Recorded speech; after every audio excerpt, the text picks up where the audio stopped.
नमस्कार मित्रांनो, तू ही रे माझा मितवा मालिकेच्या आजच्या जबरदस्त अशा भागामध्ये आता अर्णव आणि ईश्वरी सगळी सिच्युएशन कशी हँडल करतायत. अंजलीने टोकाचा निर्णय घेऊनही आता सगळं कुटुंब एकत्र आणण्याचं काम ईश्वरी आणि अर्णवला करताना आपण बघणार आहोत. तर इथे आता अंजलीची तब्येत खूप खराब झाली आहे. म्हणजे तिची मानसिक अवस्था खराब होऊन ती म्हणते की चिंटू मी चुकले, मला कोणी माफ करणार नाही, मी तुमच्यावर विश्वास नाही ठेवला, माझ्या भावावर नाही विश्वास ठेवला, मला आई पण माफ नाही करणार, मला शिक्षा मिळाली पाहिजे, मला शिक्षा मिळाली पाहिजे असं म्हणून ती टेबलजवळ जाते आणि तिथेच असलेला चाकू ती हातात घेऊन स्वतःच्या हाताची नस कापण्याचा प्रयत्न करते. तेवढ्यात सगळेजण येतात आणि म्हणतात की प्लीज असं काहीही करू नकोस. अंजली म्हणते की नाही चिंटू सोड मला, म्हणजे खूप मोठी चूक झाली आहे, सोड मला याची शिक्षा मिळालीच पाहिजे. तेव्हा अर्णव म्हणतो की ताई काय करतेस तू, प्लीज स्टॉप दिस असं म्हणून तो आता तिला थांबवायला सांगत असतो. आकाश आणि मामा एका हाताने तिच्या हातातली चुरू घेतात आणि बाजूला टाकून देतात. अंजली म्हणते की नाही मी चुकले चिंटू, मला शिक्षा मिळाली पाहिजे, मी चुकले असं म्हणून ती रडत असते आणि तिथेच बेशुद्ध होऊन खाली पडते. तेवढ्यात आता आकाश तिला पटकन धरतो. आकाश आणि अर्णव तिला धरतात आणि तिला रूममध्ये घेऊन जातात. तिची सिच्युएशन खूपच नाजूक झालेली असते. तेव्हा तिला रूममध्ये घेऊन गेल्यानंतर डॉक्टर तिचं ब्लड प्रेशर वगैरे चेक करायला लागतात. तेव्हा ते चेक केल्यानंतर अर्णव विचारतो की डॉक्टर काही सिरियस नाही आहे ना. तेव्हा ती म्हणते की हो, तसं बघायला गेलं तर हे थोडं सिरियसच आहे. तेव्हा मग लगेच सगळे आजी वगैरे विचारतात की काय झालं आहे अंजूला. तेव्हा डॉक्टर म्हणतात की यांचा BP खूप जास्त शूटअप झालेला आहे, त्यामुळे त्यांना खूप जास्त त्रास झाला आहे. आता छोटासाही ताण यांना सहन होणार नाही, एवढूसाही ताण त्या सहन करू शकणार नाही आहेत, त्यामुळे तुम्हाला त्यांना व्यवस्थित ठेवावं लागेल. मग अर्णव म्हणतो की काय करावं लागेल. तेव्हा डॉक्टर म्हणतात की कदाचित यांना आपल्याला ICUमध्ये ॲडमिट करावं लागणार आहे. तेव्हा अर्णव म्हणतो की व्हॉट, ICUमध्ये, मग आम्ही काळजी घेऊ शकतो तिची. तेव्हा लगेचच त्या म्हणतात की नक्की तुम्ही त्यांची घरी काळजी घेऊ शकता का सगळेजण. तेव्हा अर्णव म्हणतो की येस, आम्ही त्यांची घरी काळजी घेऊ शकतो. मग मॅम म्हणतात की ठीक आहे, तुम्हाला त्यांची अगदी घरी व्यवस्थितपणे काळजी घेतली पाहिजे, कुठल्याही प्रकारचा तणाव जरासाही त्यांना सहन होणार नाही, तुम्हाला त्यांना खूप सांभाळावं लागणार आहे. बरं, मी तुम्हाला जे काही औषध वगैरे देते लिहून ती सगळी वेळेवर अगदी त्यांना द्या आणि त्यांच्या झोप वगैरे कशी पूर्ण होईल हे सगळं बघा तुम्ही, आणि त्यांना बरं वाटलं पाहिजे. तेव्हा मग आकाश म्हणतो की येस डॉक्टर, माझ्याजवळ द्या तुम्ही, मी घेतो सगळं असं म्हणून आकाश आता त्यांना घेऊन जातो. आजी आता अंजलीजवळ येऊन तिच्या हातावर हात ठेवून म्हणते की कशी अवस्था झाली आहे माझ्या लेकीची, बघणारे चिंटू कशी होती ती आणि आता बघ ना काय अवस्था झाली आहे, तिचा चेहरा बघ किती त्रासात आहे तो, मला खरंच हा त्रास बघवत नाही आहे, खूप वाईट वाटतं आहे मला माझ्या अंजूचं, कसं होणार आहे काय माहिती, असा नालायक माणूस या माणसाबरोबर कसे आपण इतके दिवस राहिलो, मला खरंच कळत नाही, एकदाही त्याच्यावर कसा डाऊट आला नाही त्यावेळेला आम्हाला. तेव्हा आजीला खूप या सगळ्याचं वाईट वाटत असतं. माझी अंजू, त्यात तिच्या पदरात एक पोर, काय करणार आहे ती. तेव्हा मग आता तिला बरं तर वाटेल ना रे चिंटू, काही होणार नाही ना माझ्या अंजूला असं विचारल्यावर चिंटू म्हणजेच अर्णव म्हणतो की आजी डोंट वरी, काहीच होणार नाही आहे तिला, ती ठीक आहे, होईल सगळं व्यवस्थित. आणि अर्णव आता म्हणतो की हे काम करा सगळ्यांनी, सगळेजण खूप टेन्शनमध्ये आहेत, सगळ्यांनाच आज खूप धक्का बसला आहे, त्यामुळे एक काम करा सगळेजण थोडं जाऊन फ्रेश व्हा, म्हणजे सगळ्यांना थोडं बरं वाटेल, स्ट्रेसमध्ये आहेत सगळेजण थोडा आराम करा, जावा. तेव्हा मग आता ईश्वरी म्हणते की हो तुम्ही जा सगळेजण, मी थांबली आहे अंजूताईसोबत, तुम्ही जा. सगळेजण आता हळूहळू जात असतात. ईश्वरी मात्र अंजलीच्या बाजूला बसून असते, कारण की अंजलीचा जो काही त्रास असतो तो पूर्णपणे ईश्वरी जाणते. राकेश नावाच्या नराधमातून तिची सुटका केल्यानंतर अंजलीची अवस्थाही खूप खराब झालेली असते. हे सगळं आता ईश्वरी बघते. ईश्वरी विचार करते की ताई किती मोठ्या त्रासातून जात आहेत याचा अंदाज आहे मला. त्यानंतर मग आता अंजली वगैरे झोपलेली असते, गाढ, तिला जागही आलेली नसते आणि ईश्वरीने सगळीच काळजी घेतलेली असते. तर दुसऱ्या दिवशी सकाळी आजीला जाग येते आणि आजी म्हणते की अरे बापरे, हे काय होतं आहे नेमकं मला.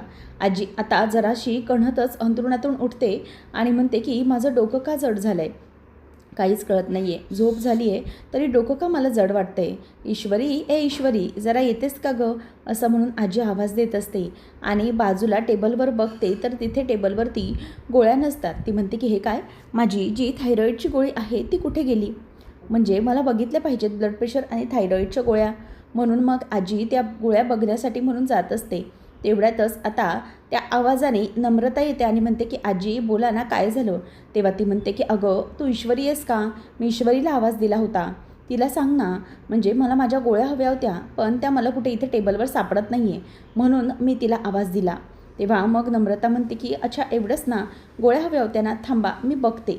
मग आता आजी म्हणते की बघ बाई तुला सापडतायत क्या? तेव्हा नम्रता येते आणि आजूबाजूच्या ड्रॉवर्समध्ये त्या गोळ्या चेक करायला लागते, गोळ्या आहेत की नाही. तेव्हा आजीचं लक्ष तिच्याजवळ असतं, नम्रता गोळ्या शोधून देते का ते. तेव्हा आता आजीला ती म्हणते की आजी या ड्रॉवरमध्ये तर नाही आहेत गोळ्या, थांबा हां मी दुसऱ्या ड्रॉवरमध्ये बघते. असं म्हणून ती दुसऱ्या ड्रॉवर्स उघडायला जाते आणि त्याच वेळेला आजीचं डोकं आणखीनच चढत असतं. ती म्हणते की सापडतायत की नाही गोळ्या. तेव्हा ती म्हणते की हो थांबा एकच मिनटं मी जरा बघते. असं म्हणून ती इकडे तिकडे सगळे ड्रॉवर पडताळून काढते आणि आजीला मात्र आता वैताग आलेला असतो की इतके वेळ झाले अजूनही हिने मला माझी गोळी दिलेली नाही आहे. त्याचबरोबर इथे आता नम्रता म्हणते की आजी ही गोळी ना मला सापडत नाही आहे, कुठे ठेवली ईश्वरीने. तेव्हा ती म्हणते की मग मी तुला मगाशी तेच तर म्हणाले होते ना की ईश्वरीला बरोबर माहीत असतं, तिनेच ठेवलेल्या असतात गोळ्या, म्हणूनच मी तुला सांगितलं होतं की तिला सांग, उगीचच तू वेळ घालवलास स्वतः शोधण्यामध्ये. तेव्हा नमू म्हणते की आजी मला तर वाटतंय ना कुठे गोळ्या सापडत नाही आहेत, म्हणजे तुमच्या गोळ्या संपल्या असाव्यात बहुतेक. मी एक काम करते, मी ऑनलाईन ऑर्डर करू का तुमच्या गोळ्या, म्हणजे ना त्या पटकनी येतील आणि तुम्ही पटकनी घेऊ शकाल.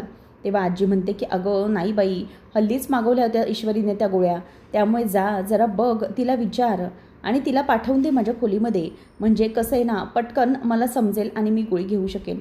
आधीच मला माझा त्रास खूप वाढला आहे. जर मी ईश्वरीला सांगत असेन तर तू तिला बोलवायला हवं होतंस ना. अगं ईश्वरी कधीपासून आहे या घरामध्ये, तू आत्ता आली आहेस या घरात, त्यामुळे तुला रुळायला जरा वेळ लागेल. मग तू ईश्वरीकडे का नाही सांगितलंस? जा आता पटकन ईश्वरीला सांग जाऊन, माझं डोकं खूप दुखतं आहे आणि मला पटकन चहा आण एक, कारण माझं खूप डोकं जड झालं आहे. तेव्हा ती म्हणते की हो आजी आता लगेच आणते मी पटकनी. असं म्हणून नमू बाहेर येते. ईश्वरीचं कामच सुरू असतं नाश्त्याचं. तेव्हा ती येऊन म्हणते की इशू काय करतेस? अगं मी होते ना, मग तू कशाला बनवतेस नाश्ता? आणि ती म्हणते की हो गं म्हणजे बनवते, वेळ होता म्हणून. तेव्हा लगेच नमू म्हणते की अगं मला सांग अंजली ताईंना झोप लागली का गं रात्री? तेव्हा ईश्वरी म्हणते की हो ताईंना तशी लागली झोप, कारण की त्यांनी औषध गोळ्या वगैरे घेतल्या होत्या ना, त्यामुळे त्यांना तशी लागली आहे झोप. मग नमू म्हणते की मला माहिती आहे तुझी झोप झाली नसणार, बरोबर ना, कारण रात्रभर कनूचा मध्ये मध्ये रडण्याचा आवाज येत होता, त्यामुळे तू तिला सांभाळत असशील तर तुला झोप लागली नाही. तेव्हा ईश्वरी म्हणते की तशीही मला झोप नसती लागली ताई काल, कारण अंजली ताई कुठल्या सदम्यातून जात आहेत ना, हे सगळं मला चांगलं माहिती आहे. त्या ज्या काही त्रासातून जात आहेत ना, तो त्रास खूप भयंकर आहे खरंच, कारण ज्या माणसावरती त्यांनी अगदी जीवापाड प्रेम केलं होतं, त्या माणसाने त्यांना फसवलं, यापेक्षा मोठं दुःख कुठलं असणार आहे. आणि राकेशसारखा नराधम माणूस, त्याला ना कठोरमधली कठोर शिक्षा झाली पाहिजे. प्रत्येकाला त्याने घरात खूप जास्त त्रास दिला आहे आणि अंजलीताई त्या तर बिचाऱ्या, त्यांचं तर पूर्ण आयुष्यच उद्ध्वस्त केलं आहे त्या माणसाने, त्यामुळे तो कसल्याही लायकीचा माणूस नाही आहे. तेव्हा मग आता इथे नमू म्हणत असते की हो इशू अगदी बरोबर आहे तुझं. मग ती म्हणते की हो किती काही झालं ना नम्रता, नमूताई आपण किती बघायला गेलं तरीही अंजलीताईंचं दुःख ना हे फक्त त्यांनाच माहीत असणार आहे, कारण की हे सगळं जे काही त्या फेस करतात ना, हे फक्त त्याच करू शकतात. आपण त्यांच्या जागेवर जाऊन बघू शकत नाही आहे हे सगळं, कारण की पुढचं अख्खं आयुष्य पडलं आहे त्यांच्यासमोर, काय करणार आहेत काय माहिती. शिवाय एक मुलगी आहे, खरंच खूप मला टेन्शन आलं आहे. त्या राकेशने किती त्रास दिला आहे माहिती आहे ना, त्या बिचाऱ्या त्यांना खूप आता मोठा आघात असेल की घरच्यांचं ऐकलं नाही आणि राकेश. तेव्हा मग लगेचच ती म्हणते की बरं जाऊ दे, एक काम कर इशू, तू जा आणि आराम कर, मी बघते बाकीचं नाश्त्याचं वगैरे. ती म्हणते की पण ताई तुला इकडचं सगळं. तेव्हा ती म्हणते की हो आता मला हळूहळू कुठे काय ठेवलं आहे हे माहीत पडलं आहे, आणि मला सांग मी कोणाची बहीण आहे? तेव्हा ईश्वरी म्हणते की इशूची. मग ती म्हणते की आता कसं बोललीस, आता जा मग, मी आवरते सगळं आणि मी बघते नाश्त्याचं वगैरे, तू जा जरा आराम कर, झालं की मी तुला बोलवेन. त्यावेळेला आता लगेचच ती म्हणते की वा ताई तू तर इथे मस्त रुळायला लागलीस आता. नंतर ईश्वरीला ती म्हणते की बरं जाता जाताना एक गोष्ट लक्षात ठेव, आजींचं डोकं दुखत होतं, त्यांना ना थायरॉईडची गोळी सापडत नव्हती, मलाही सापडली नव्हती, त्यामुळे तू जरा बघ त्यांच्या खोलीमध्ये जाऊन की त्यांची थायरॉईडची गोळी त्यांना सापडली आहे की नाही. त्यावेळेला मग आता ईश्वरी म्हणते की अच्छा थायरॉईडची गोळी सापडत नव्हती, थांब अगं ती तिथेच ठेवलेली असते ड्रॉवरमध्ये, मी बघते जाऊन. मग आता लगेचच ती म्हणते की हो अगं मगाशी आजींना त्रास होत होता आणि ती गोळी त्यांना हवी होती अर्जंटली. तेव्हा मग नमूला ती म्हणते की बरं तू बघ इथलं, तोपर्यंत मी आजींचं बघून येते आणि कनू उठली आहे का ते बघून येते. असं म्हणून ती आता चाललेली असते. तेवढ्यातच तिथून वल्लरी सगळं काही ऐकत असते आणि मुद्दाम फोनवर बघण्याचं ईश्वरी बाजूला जात असताना नाटक करते. तर इथे आता नम्रताने तिचं काम सुरू केलेलं असतं आणि वल्लरी म्हणते की वा आई ती संधीच मिळाली, चालून आली आहे मला. म्हणजे ही बावळट नम्रता ईश्वरीच्या मागे पुढे सतत करत असते ना. एकदा की हिला ईश्वरीच्या विरोधात भडकवून टाकलं, ईश्वरी आणि हिच्यामध्ये वाद झाले आणि मग काय सगळं काही माझ्या बाजूने घडल्यासारखं होईल. या दोन्ही जावांमध्ये बहिणींमध्ये वाद झाले तर खूपच मजा येईल नाही, आणि ह्या सगळ्या मजेचा फायदा मला घेता येईल आणि परिणामी ईश्वरी आणि अर्णवमध्ये पण यांच्यामुळे वाद होतील. मग हे वाद दोघांनाही वेगळं करतील. एकदा की ईश्वरी अर्णव या घरातून हकलले की सगळं साम्राज्य माझं, ही सगळी फॅमिली प्रॉपर्टी माझी झाली आणि तसंही सगळं मी सहन करते फक्त माझ्या आकाशसाठीच, असं मामी स्वतःशीच बोलत असते. तेवढ्यातच इथे आता नम्रता येते आणि नम्रता म्हणते की आई काय झालं आहे, तुम्हाला काही हवं आहे का. तेव्हा मग ती म्हणते की हवं आहे काय हवं आहे का. अगं तुझं ना अगदी खरंच बावळट आहेस हां. म्हणजे ती ईश्वरी मस्त इकडे तिकडे मजा मारत असते, याच्या रूममध्ये जा त्याच्या रूममध्ये जा, आणि तू मात्र इथे मुलकर्णीसारखी नुसती राबत असतेस. तुला नुसती ती ऑर्डर सोडते आणि तू हाव मी करते ना असं करत असतेस. तेव्हा ती तुला कामासाठी उपयोग करून घेते, तुला का कळत नाही आहे. अगं हे सगळं ती करते मुद्दाम करते, तुझ्यावर बॉसगिरी गाजवण्यासाठी करते. तुझ्या बहिणीचा स्वभाव ना तुला माहीत नाही आहे. तुला इथे काम करून घेण्यासाठी तिने आणलं आहे आणि मग स्वतः मस्त मजा मारत असते आणि तुला कामाला लावत असते सगळ्या. जर ती करत होती तर मग कशाला ना. तेव्हा ती म्हणते की अहो आई त्याचं काय आहे ना की ती रात्री दमली होती ना कनूला बघून, त्यामुळे मी तिला म्हटलं की जरा जा म्हणून. तेव्हा ती म्हणते की अच्छा तूच सांगितलंस का तिला, म्हणजे वा हे बरं आहे. अजून आपल्याला बाईसाहेब काही माहिती नाही आहे कुठे काय असतं आणि तरीही इतका हुशारपणा करण्याची काय गरज होती. तेव्हा ती म्हणते की आई अहो तसं नाही आहे. तेव्हा मग नम्रताला ती पटकन टोमणा देते की कसं आहे मग मला माहिती आहे हे सगळं मुद्दाम करते. बरं ठीक आहे जाऊ दे, आणि तुला माहिती नाही तुझी बहीण कशी आहे ते कळलं, तिचा स्वभाव हा तुला अजून कळलेला दिसत नाही. तेव्हा नमू म्हणते की आई कसं आहे ना, इशू माझी बहीण आहे लहान, ती आणि मी लहानपणापासून एकत्र वाढलो आहे, त्यामुळे मला तिचा स्वभाव कसा आहे ना ते अगदी चांगलेच माहीत आहे. त्यामुळे तिचा स्वभाव हा मी अगदी व्यवस्थित ओळखते, ती कशी आहे. त्यामुळे मला जरा कोणी नाही सांगितलं ना तर तेच बरं होईल. मी माझ्या बहिणीला ओळखते, अगदी बरोबर ओळखते. असं म्हणून आता नमू तिचं तोंडच वल्लरीचं बंद करून टाकते. वल्लरी म्हणते की ठीक आहे चालेल अजून किती दिवस, आणखी थोड्या दिवसानंतर बघ तुझ्या बहिणीमध्ये आणि तुझ्यामध्ये भांडण लागते की नाही, तेच तर करण्यासाठी मी थोडा वेळ इथे येत असते, असं म्हणते. नंतर मग आता सगळेजण ब्रेकफास्टसाठी जमलेले असतात. आकाश हा बसलेला असताना नम्रता म्हणते की आकाश हे घ्या मी पोहे वाढते, मी स्वतःच्या हाताने बनवलेत आज, हे घ्या खा. तेव्हा मग आकाश म्हणतो की वाव दॅट्स ग्रेट, असं म्हणून आता ती नाश्ता वाढत असते. आजी ही आता बसलेली असताना नम्रता तिला पोहे वाढते आणि ईश्वरी चहा घेऊन येते. तेव्हा मग आता ईश्वरीला ती म्हणते की ईश्वरी आलीस तू, बरं झालं चहा घेऊन आलीस. आणि नम्रता मी तुला सांगितलं होतं ना की ईश्वरीलाच बरोबर माहीत असणार माझ्या गोळ्या, बघ तिनेच माझ्या गोळ्या अगदी व्यवस्थितपणे शोधून दिल्या होत्या.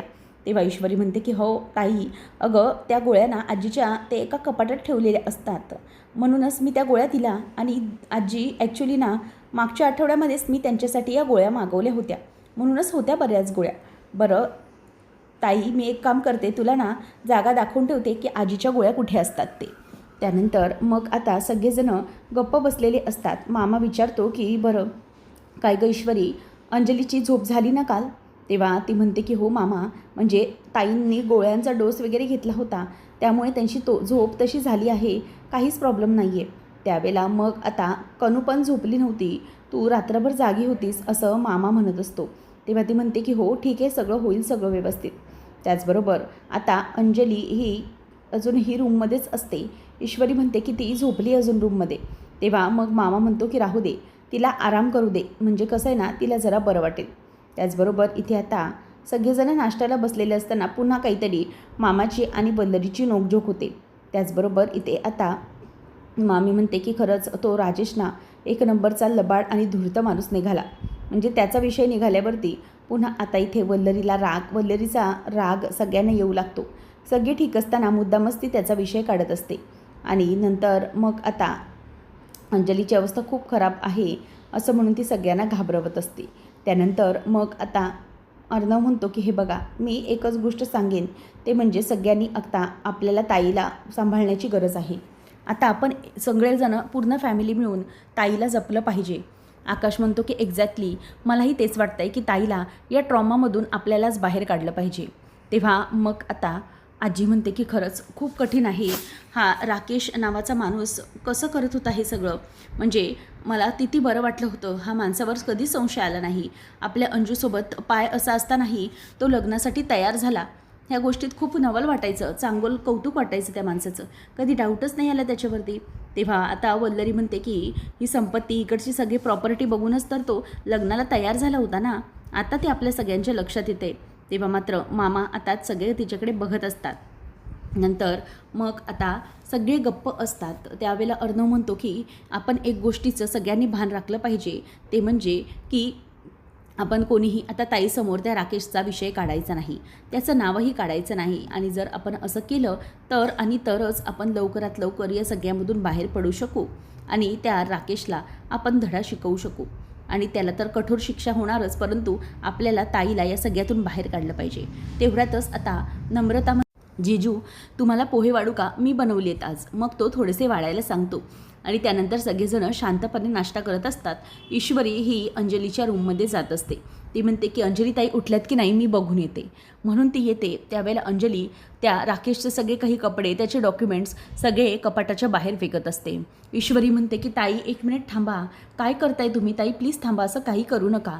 ती म्हणते की ईश्वरी नाही, मला या माणसाच्या, हलकट माणसाच्या आठवणीही ठेवायच्या नाही आहेत. तेव्हा मग ईश्वरी जोरात ओरडते की ताई, अर्णव सर, लवकर या आजी, असं म्हणून ती सगळ्यांना बोलवते. तेव्हा आता इथे अंजलीला ती सांभाळते आणि मग म्हणते की ताई प्लीज जरा शांत व्हा, थांबा, काही असं चुकीचा निर्णय घेऊ नका. तेव्हा मग आता असं म्हणत असताना ती तिथेच खाली पडते आणि रडायला लागते. काय करू मी, सांग ना ईश्वरी, मला खरंच खूप जास्त त्रास होतोय. मी कसं करू, काय करू, कसं हँडल करू, मला नाही जमते हे सगळं. मग मी काय करू? अगं इतकं मोठं डोंगर मी माझ्या डोक्यावर घेऊन कसं जगू? त्या माणसाने मला फसवलं आहे आणि माझी फसवणूक केली आहे गं. बावळट म्हणायला आहे मला तो, बावळट, असं म्हणून आता ती जोरजोरात रडत असते. तेव्हा ईश्वरी म्हणते की ताई प्लीज स्वतःला सांभाळा, असं होऊन देऊ नका, थांबाला स्वतःला. तेव्हा मग अर्णव समोर येतो. ती म्हणते की चिंटू मला काय म्हणाला रे तो माणूस? बावळट म्हणाला मला, बावळट. अरे मी प्रेम केलं होतं रे मनापासून त्याच्यावरती, माझं सर्वस्व त्याला देऊन टाकलं होतं आणि तो मला बावळट म्हणाला, माझ्या या वृत्तीला बावळट म्हणाला तो. नाही, खूप मोठी चूक केली आहे रे मी. तुम्ही सगळेजणं मला सांगत होतात, पण तरीही मी नाही ऐकलं. का केलं मी असं? इतकी मोठी चूक का केली मी? नाही, आता मला यामधून सुटणं कठीण वाटतंय. चिंटू, मला काहीतरी उपाय सांग प्लीज चिंटू, माझं डोकं फुटण्याची वेळ आलेली आहे. या माणसाचं काय करू मी? त्याला माझ्या आयुष्यातून तर राम केलं, पण कसं सुटू या सगळ्यामधून? त्या माणसाने किती काय केलं माझ्यासाठी आणि काय होऊन बसलं. तुम्ही दोघंही सांगायचात. माझ्या वाढदिवसाच्या दिवशीच त्याने माझं तिकीट काढून ठेवलं होतं, म्हणजे स्वतःचंच मलेशियाला जाण्याचं तिकीट काढलं होतं. सगळं लुबाडून जाणार होता तो. आणि ते सगळं जाऊ दे, हे माझ्या या मुलीचं काय करू मी? अरे ती एका क्रिमिनलची मुलगी आहे, तिला मी जन्म दिला आहे आणि काय करायचं या मुलीचं? कसं वाढवू मी हिला, मोठं कसं करू? सगळेजणं हेच बोलणार की ही एका क्रिमिनलची मुलगी आहे आणि क्रिमिनलची पत्नी आहे. चिंटू, माझं भविष्य खूप अंधारात आहे रे, काय करू मी? मला खूप भीती वाटते, असं म्हणून ती आता खूप रडत असते आणि म्हणते की उपकार होते तुझे माझ्यावर चिंटू, पण मी नाही तुला ओळखू शकले. या माणसाच्या प्रेमावर अंधा विश्वास ठेवला मी आणि खूप मोठी चूक केली मी. त्यानंतर मग आता इथे तो हे सगळं करत असतो. राकेशचं जे काही बोलणं असतं त्यामुळे अंजलीला खूप वाईट वाटत असतं. तेव्हा ईश्वरी तिला पाणी प्यायला देते आणि म्हणते की ताई प्लीज शांत व्हा, काहीच होणार नाही, तुम्ही प्लीज शांत व्हा. आता अंजलीचा तो जो आघात असतो, त्रास असतो, तो पाहून प्रत्येकाच्या डोळ्यात घरातल्या पाणी येत असतं. अर्णव म्हणतो की ताई प्लीज काम डाऊन, असं काही होणार नाही आहे, तुला वाटतंय तसं, तू एकटी नाही आहेस, आम्ही सगळे आहोत ना तुझ्यासोबत, त्यामुळे प्लीज शांत हो, नको असा काही विचार करू. ती म्हणते की चिंटू, माझी मुलगी, काय करू मी तिचं? काय सांगू तिला मोठं झाल्यावर की तुझा बाप काय करायचं ते? ती मला मोठे झाल्यावर प्रश्न विचारणार, काय करू सांग ना. तेव्हा मग अर्णव अगोदर तिला पाणी पाजतो आणि म्हणतो की ताई एकदम शांत हो, कुठलाही चुकीचा विचार तू करू नको. आम्ही आहोत ना सगळे तुझ्यासोबत, तू एकटी नाही आहेस. तुला माहिती आहे ना, पूर्ण फॅमिली आहे बघ आपल्यासोबत. मी आहे, आकाश आहे, आजी आहे, मामा मामी आहेत, सगळे आहेत. आणि आता तर नम्रता पण आहे आणि मी सिंदूर, ती पण तर आहे ना तुझ्यासोबत प्रत्येक वेळेला. मग तू का काळजी करते आहेस? मी आहे ना तुझ्यासोबत, तुझा चिंटू आहे तुझ्यासोबत. ट्रस्ट मी कधीही तुला एकटं सोडणार नाही. लहानपणापासून आपण दोघांनी खूप सगळं फेस केलेलं आहे आणि त्या सगळ्या फेजमध्ये तू माझ्यासोबत होतीस की नाही सांग मला. माझा एक स्ट्रॉंग सपोर्ट म्हणून तू प्रत्येक वेळेला माझ्यासोबत होतीस. मग आता मी तुझा स्ट्रॉंग सपोर्ट म्हणून तुझ्या बाजूने कायम आहे. त्यामुळे आजी, बाकी सगळे आपण सगळे आहोत एकमेकांसोबत. असं समज की पुन्हा आपल्यावरती एखादं कुठलं तरी संकट आलं आहे जे आपण सगळ्यांनी मिळून सॉल्व करायचं आहे. नको काळजी करू, हा चिंटू आहे ना तुझ्यासोबत, कधीच तुला एकटं सोडणार नाही. आणि मी कुठल्याही परिस्थितीत आपलं फॅमिली, तुला कोणीही एकटं सोडणार नाही आहे, लक्षात घे. आणि तू त्या माणसाचा विचार आता पूर्णपणे डोक्यातून काढून टाकण्याचा प्रयत्न कर. तुला जगायचं आहे ताई, आमच्यासाठी, माझ्यासाठी. तू माझी आई आहेस की नाही? मग माझी आई अशी लुळी पडलेली मला अजिबात चालणार नाही आहे. You are a strong girl. प्रत्येक गोष्टीत, प्रत्येक संकटात तू स्ट्रॉंगली फेस केलेस सगळं. म्हणून आत्ताही तू तेच करणार आहेस ताई, असं म्हणून तो तिला शांत करतो. आणि मग ती म्हणते की करूचं काय करू मी मग? तेव्हा तो म्हणतो की काहीच नाही करायचं आहे, ती अशीच व्यवस्थित मोठी होणार आहे. तुला माहिती आहे ती खूप छान होणार आहे. कारण की आपण सगळेजण तिच्यावर इतकं मनापासून आणि भरभरून प्रेम करणार आहोत ना, की सगळं जग बोलणार आहे की कनूची आई पण तूच आहेस आणि तिचा बाबा पण तूच तिला अगदी मनापासून प्रेम कर, तिची काळजी घे. तिला कोणाचीही आठवण नाही झाली पाहिजे. आणि आपण सगळे आहोत ना, कोणीही तिला एकटं पडू देणार नाही. तर अर्णवचं अंजलीला हे समजावणं प्रत्येकाच्या डोळ्यात पाणी आणतं. अगदी विलन असलेली वल्लरी तिच्याही डोळ्यामध्ये लगेचच आता पाणी येतं. तेव्हा मग अर्णव म्हणतो की ताई शांत हो, काहीच होणार नाही आहे, आम्ही सगळे आहोत तुझ्याबरोबर, नको काळजी करू. हा चिंटू आहे ना तुझ्यासोबत, कशाला घाबरायचं आहे मग? असं म्हणून आता तो तिला शांत करतो. आणि सगळेजण त्या दोघा भावा बहिणींचं प्रेम बघत असतात. तर पुढच्या भागामध्ये इथे आता अर्णव ईश्वरीच्या हाताला काहीतरी क्रीम लावून देत असतो. तेव्हा ती म्हणते की सर, माझ्या डोक्यात एक विचार सुरू आहे. आपण सगळं काही दिलं, राकेशला पोलिसांच्या ताब्यात दिलं, पण माझ्या आईच्या आणि तुमच्या बाबांच्या बाबतीत हे सगळं जे काही घडवून आणलं होतं मुद्दाम, ते कोणी घडवलं होतं, कशासाठी घडवलं होतं, या सगळ्या गोष्टी आपण कुठल्याही बघितलेल्या नाहीत. त्या गोष्टी आपल्याला समजल्या पाहिजेत आणि आपण बघितलं पाहिजे की हे सगळं मुद्दाम कोणी आणि का घडवून आणत होतं, त्यामागचं कारण काय होतं, हे सगळं आपल्याला शोधलं पाहिजे. तेव्हा अर्णव आता त्याच गोष्टीचा विचार करतो आणि ईश्वरी म्हणते की मला तरी आता वाटतंय हे कोणी आणि का घडवलं हे बघितलं पाहिजे. तर अर्णव आणि आकाश दुसरीकडे मीटिंगचा विषय बोलत असतात. तेवढ्यातच अलार्म वाजतो. आजी म्हणते की हा अचानकचा अलार्म कुठून वाजला, नक्की हा आवाज कुठून येतोय? सगळेजण आता चारी बाजूने विचार करायला लागतात की कुठून हा आवाज येतोय, काय होतंय नेमकं. तेवढ्यात आता मामा म्हणतो की इथून खालूनच कोणाच्या तरी रूममधून आवाज येतोय. तेव्हा मग नम्रता म्हणते की आकाश सर, हा आवाज येतोय तो आपल्या अंजलीताईच्या रूममधून येतोय. अंजलीताईंच्या रूममध्ये कसला आवाज आहे? हा कुठल्या काही त्यांच्या खोलीमधून धूर बाहेर पडल्यासारखं वाटतंय. आता तो धूर बघितल्यानंतर ईश्वरी आणि बाकीचे सगळे घाबरतात. नेमकं काय झालं आहे, अंजलीच्या रूममध्ये नेमकं काय घडलं असेल अशी सगळ्यांना भीती वाटायला लागते. त्यामुळे आता अर्णव आणि बाकीचे सगळे अंजलीच्या रूमकडे धाव घ्यायला लागतात. नेमकं आता पुढे काय घडलं असेल हे पाहणं अगदी रंजकतेचे ठरणार आहे. अशाच मालिकांचे नवनवीन अपडेट्स जाणून घेण्यासाठी आजच आपल्या चॅनलला सबस्क्राईब नक्कीच करा. धन्यवाद.